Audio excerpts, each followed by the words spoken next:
con Jalil. Jalil, ¿cómo te va? Gracias por estar con nosotros. ¿Cómo andás? Hola Enrique, un placer siempre hablar contigo. Gracias.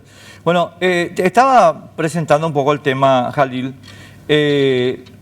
Estados Unidos declara a 6 carteles de la droga como organizaciones terroristas y estaba adelantando un poquito lo que quiero ver cuál es tu evaluación en primer lugar. Que esto, la connotación jurídica que tiene, es que a partir de la designación de organizaciones terroristas son blancos militares de los norteamericanos, por la doctrina suya de seguridad, ¿verdad? Y por tanto, sin importar el país en que se encuentren, pueden ser objeto de ataques militares. ¿Qué opinas? Bueno, evidentemente, Enrique, fíjate la importancia de esto para el actual presidente de Estados Unidos, porque fue su primer acto ejecutivo, Enrique. Fue la primera decisión que tomó al declarar como terroristas a la estructura de las organizaciones criminales que no solamente fueron los carteles de México, Enrique, también hay unos anexos, el Tren de Aragua Venezuela. y Venezuela, sí, y después creo que era había uno más, no recuerdo cuál, Enrique, ¿verdad? Pero sí, es una decisión importante, siempre teniendo en cuenta que esto afecta directamente a la seguridad de Estados Unidos, ¿verdad? Por eso que él toma esta decisión. Ahora, habría que definir un poco, es un poco difícil realmente dar una definición precisa de lo que es terrorismo internacional, ¿verdad? Pero tenemos la idea de que siempre es con fines ideológicos, políticos, religiosos, Enrique, ¿verdad? Pero entiendo yo que esto también va de la mano, va como un enganche de la política migratoria del presidente Trump, ¿verdad? Él en todo momento y siempre cuestionó la ilegalidad de las personas, de los inmigrantes mexicanos que pretendían ingresar a Estados Unidos, y él lo que sostiene es que dice que estos inmigrantes generalmente forman parte de esta estructura, de estas organizaciones criminales. Directamente la afectación es a su seguridad, Enrique, y como tal, como vos bien mencionaste, son objetivos bien definidos de los organismos de seguridad de Estados Unidos. Claro, ahora, Jalil, yo la parte que me genera, digamos, curiosidad y para prestar un poco de atención, es que hay que poner esto en la perspectiva de la doctrina de seguridad norteamericana, ¿verdad? Y la doctrina de seguridad norteamericana, desde el 11 de septiembre del año 2001, establece que las organizaciones terroristas son blancos militares legítimos, le dicen ellos, en cualquier lugar del mundo. Y hemos tenido algunas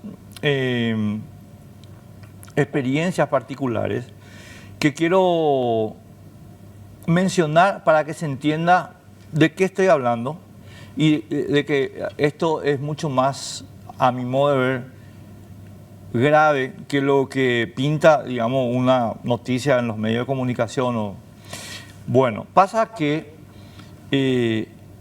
cuando Estados Unidos hace esta designación y hace esta habilitación desde el punto de vista de la legalidad norteamericana, ¿verdad?, para sus Fuerzas Armadas, Estados Unidos considera que no hay ninguna frontera nacional que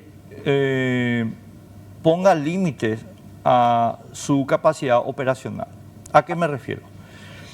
Voy a recordar simplemente el caso del Califato Islámico, pero por poner un caso que creo que todo el mundo conoce, aunque no es el único. El Califato Islámico es una organización terrorista que se generó en el norte de Irak, pero se expandió a Siria y a partir de allí estuvo en operaciones, ¿verdad? Estados Unidos realizó ingentes operaciones militares en el territorio sirio y en el territorio iraquí contra esta organización terrorista. La razón por la que el gobierno mexicano en todos los niveles, o sea, la presidenta de la República, el presidente del Senado, el presidente de la Cámara de Diputados, señalaron su oposición rotunda a esto, es que, dada la doctrina de seguridad norteamericana, el territorio mexicano puede ser objeto de operaciones militares norteamericanas sin que se le informe a México. ¿Por qué hago esta pequeña acotación, Miguel Jalil? Porque nosotros en Paraguay eventualmente tenemos organizaciones criminales del narcotráfico que podrían perfectamente ser declaradas organizaciones terroristas. Comando Vermelho, PCC, digamos que tienen ramificaciones internacionales. Por eso me parece importante, bueno, ¿qué vamos a hacer en la eventualidad que esto se expanda? Bueno, Enrique, ahí es importante lo que mencionaste. Para mí el documento principal, ¿por qué no se aplica lo que estás diciendo? Por lo menos por de pronto, porque las designaciones son expresas, Enrique, son muy taxativas y son aquellas que es lo que dice el primer documento ejecutivo firmado por el presidente Trump. Dice todas estas organizaciones, fíjate que pone nada más y nada menos que al cartel de Sinaloa, el cartel más antiguo y más poderoso de México, que vos sabés bien, el Chapo Guzmán y toda su historia, ¿verdad? Exacto. Después vienen los otros carteles, los de Jalisco, Nueva Generación, ¿verdad? Después ya uno eran soldados de los otros, después se aliaron. Bueno, todo ese conjunto de operaciones hace que se emita este documento, Enrique, ¿verdad? Pero es taxativo, es con relación puntualmente a estas estructuras criminales. No hace mención a lo que es PCC o Comando Vermelho. ¿Por qué? Porque Estados Unidos considera que estas estructuras, que estos carteles mexicanos, no solamente operan en México, en Centroamérica o donde sea, sino que el presidente Trump considera que estos mexicanos, estos inmigrantes ilegales, también podrían formar parte de estos carteles, pero ya dentro de México. Por eso es que el presidente Trump le da esta importancia. Es una interpretación mía basada en ese documento, Enrique, ¿verdad? Puedo estar equivocado o puedo estar en lo correcto, ¿verdad? Pero una interpretación mía que yo hago del documento emitido por el presidente Trump. Entonces, ¿qué pasa? Son declaradas estas organizaciones porque afectan directamente a la seguridad nacional de Estados Unidos, Enrique. Si no están mencionadas las organizaciones como el PCC o el Comando Vermelho, es porque Estados Unidos considera, por lo menos por ahora, que no le afecta directamente. Por eso es que el anexo de aparte de este documento habla de los carteles mexicanos y también del Tren de Aragua, y después el de Bukele era, no recuerdo ahora, Sí, Enrique, pero la Mara Salvatrucha. Claro. Jalil, yo no te vayas a preocupar por el detalle, yo tampoco lo tengo, pero para mí el punto no es tanto el detalle como la cuestión general, y te lo planteo por lo siguiente. Y ahora sí quiero que tengas un poquito de paciencia porque quiero explicar el asunto con un poco más de detalle. Lo que pasa es que en Estados Unidos existe una tradición expansiva, por llamarle de alguna manera, del alcance de sus definiciones de política exterior. Voy a recordar como ejemplo de lo que estoy diciendo que la primera operación, digamos, de las Fuerzas Armadas norteamericanas fuera de las disposiciones de Naciones Unidas y fuera de las disposiciones de la Alianza del Atlántico Norte de la OTAN, se realizó, si yo mal no recuerdo, en un ataque a Sudán, durante el gobierno de Bill Clinton. Y se había señalado en aquella ocasión que este era un procedimiento excepcional porque efectivamente se violó completamente la soberanía de Sudán, ¿verdad? Y se bombardeó la capital de Sudán y bueno, etcétera. Pero el presidente de Estados Unidos alegó, digamos, la doctrina de seguridad norteamericana para realizar esto en retaliación por el atentado que había sufrido una nave norteamericana en un puerto de Yemen. Sin embargo, y a esto que voy a decir ahora es que me refiero cuando te digo hay una tradición expansiva. Esa misma doctrina la utilizó después el señor Clinton mismo, pero después todos los otros presidentes, por ejemplo, en el ataque a Serbia, en el marco de la guerra de los Balcanes, y Serbia fue bombardeada, pero como si fuera un enemigo militar. Y después se usó esta misma doctrina para derrocar al gobierno libio, y etcétera, ¿verdad? O sea, ¿por qué señalo esto que vos decís? Pero esto no tiene nada que ver. No. Señalo esto simplemente para mostrar que Estados Unidos comienza con un objetivo muy específico, muy chiquitito, que podríamos decir el cartel de Sinaloa, pero después la tradición institucional norteamericana hace que estos objetivos se expandan. Dicho esto, ahí voy, Jalil, al punto. Quiero recordar a la gente que nos está viendo y escuchando que Estados Unidos tiene una designación de terrorismo y de seguridad con Hezbollah y que Hezbollah sí tiene una asociación determinada por Estados Unidos con el PCC, el famosísimo informe de Emmanuel Ottolenghi, y que la sede operacional se había situado en Ciudad del Este. Es decir, y tuvimos un lío grande con el tema del avión iraní justamente por esta relación con Hezbollah. Ese es mi punto, mi querido Jalil, que nosotros no es que estamos tan lejos de una situación en la que eventualmente podemos ver a un cartel que opera en Paraguay designado como organización terrorista. Correcto. Bueno, a lo que estaba diciendo Enrique, mucho, pero mucho ha cambiado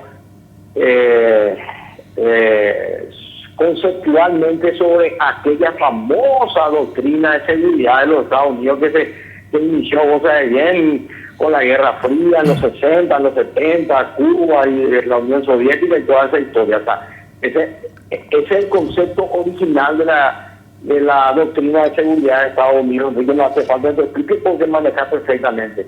Ahora, realmente lo que vos estás planteando, yo creo que sí podría aplicarse o ser un problema para aquellos países en donde se han generado estas estructuras criminales y donde están instaladas con mucha más fuerza que acá en Paraguay. Acordate que acá, Enrique, por ejemplo, yendo puntualmente a lo que es narcotráfico, porque lo que es la triple frontera, Hezbollah, los objetivos que pueden ser de ataques terroristas acá en la triple frontera, podemos hablar de otras cosas, ¿verdad? Pero puntualmente a lo que es narcotráfico, fíjate que desde que lo mataron a Rafat en el 2016, como que ni el Comando Vermelho ni el PCC tienen una cabeza visible ya dentro de lo que es la zona norte de Paraguay, en el departamento de Amambay. Entonces, muy difícilmente, creo yo, Enrique, pueda aplicarse eso por nosotros. Sí podría eventualmente aplicarse perfectamente lo que vos estás diciendo a Brasil, por ejemplo, que en donde realmente han surgido esta estructura que nosotros la heredamos, ¿verdad?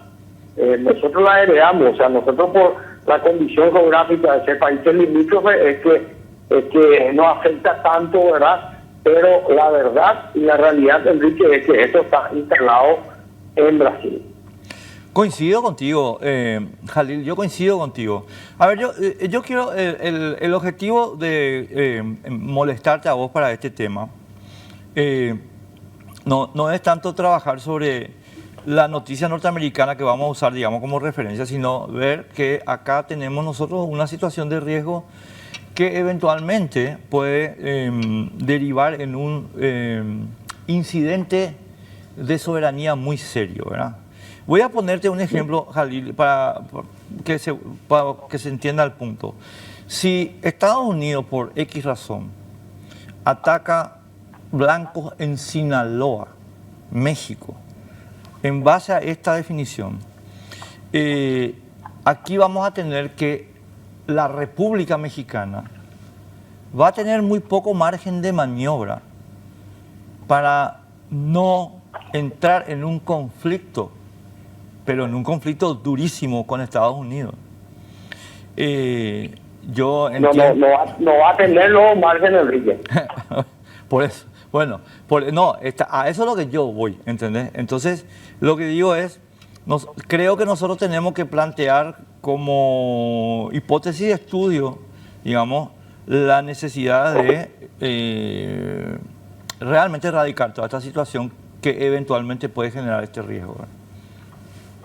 Estoy totalmente de acuerdo, Enrique, y yo creo que también me vas a dar la razón cuando te plantee lo siguiente. Esto es tema de debate en el ámbito del gobierno. Porque haciendo un análisis de lo que vos estás planteando, no estamos siquiera hablando ya de la declaración de terrorista en los carteles de México. Yendo a lo que vos estás planteando, ya estaríamos hablando de un problema también de defensa nacional y de seguridad nacional. ¿Entendés? Entonces, esto es, para mí, desde mi punto de vista, cosa que no es 100% mi área, pero podemos debatirlo, pero yo creo que es un tema a discutir en el ámbito del gobierno. Bueno, última, Jalil, te dejamos en paz. Yo quiero agradecerte enormemente la gentileza que tenés para discutir este tema, que lastimosamente, tengo que decirlo, el debate político paraguayo está en cualquier chorizo, ¿verdad? Pero no en temas que eventualmente pueden afectar, pero en forma grosa, el desarrollo de nuestra relación internacional. Así que te agradezco mucho por eso. Y la pregunta puntual que quiero hacerte finalmente es, bueno, nuevo gobierno en Estados Unidos, hoy fue confirmado el nuevo director del FBI, Kash Patel, el control que el nuevo gobierno está asumiendo de la burocracia pública norteamericana, que en el primer periodo de Trump fue la burocracia andaba por su cabeza y el presidente Anga pobrecito hizo lo que pudo, pero ahora es muy distinto. Ahora Trump le cortó la cabeza, el primer día le cortó la cabeza a la burocracia, le cortó la cabeza. Y la nominación y la confirmación de Patel hoy, digamos, cierra el círculo del control completo que el presidente de Estados Unidos tiene sobre el aparato burocrático ese tan corrupto que hay en Estados Unidos. ¿Por qué te estoy diciendo esto, Jalil? ¿De qué me está hablando este loco? No, te estoy hablando de la DEA. Porque tengo entendido que también en los procesos de nominación de las agencias subalternas, vamos a llamarle, y la DEA es una agencia subalterna, por lo menos en el organigrama del Poder Ejecutivo norteamericano, creo yo que tiene que haber supuesto una modificación de la relación entre nosotros y la DEA del corrupto Joe Biden. ¿Hay alguna novedad sobre eso o no hay nada todavía? No, hay muchas cosas que te puedo comentar y otras no, ¿verdad? Por razones obvias, ¿verdad? Pero fíjate que el presidente Trump, otro de los primeros actos fue también cambiar la jefe de la DEA. Le cambió, ¿verdad? Acá hay una realidad, Enrique. Hay un nuevo gobierno, como bien dijiste. Hay nuevas autoridades, hay nuevos criterios políticos, porque el criterio político que tiene el presidente Trump con el de Joe Biden es diametralmente opuesto. Vos sabés bien eso, o sea, no hay punto de comparación. Entonces, esperemos que se cumplan los plazos y veamos cómo podemos seguir trabajando. Estamos hablando de una cooperación en serio. Claro, o sea, pero todavía vos no entraste en contacto con gente, con la nueva gente de la DEA. Y no, Enrique, porque primero que hay tiempo todavía, y segundo que yo creo que ellos se están acomodando, pero sí ya se tuvo una conversación a otro nivel, ya un poco más arriba que el mío, Enrique. Bueno, ¿no me vas a decir que otro nivel es o sí? Yo soy, a ver, la Senada es una secretaría dependiente de... Perdón, no te escuché, perdón, te pido Te disculpas. hago una pregunta. La Senat es una secretaría dependiente de quién. Del Poder Ejecutivo. Correcto. Hasta ahí llego. Bueno, ya, a buen entendedor, pocas palabras. Harry, Correctísimo.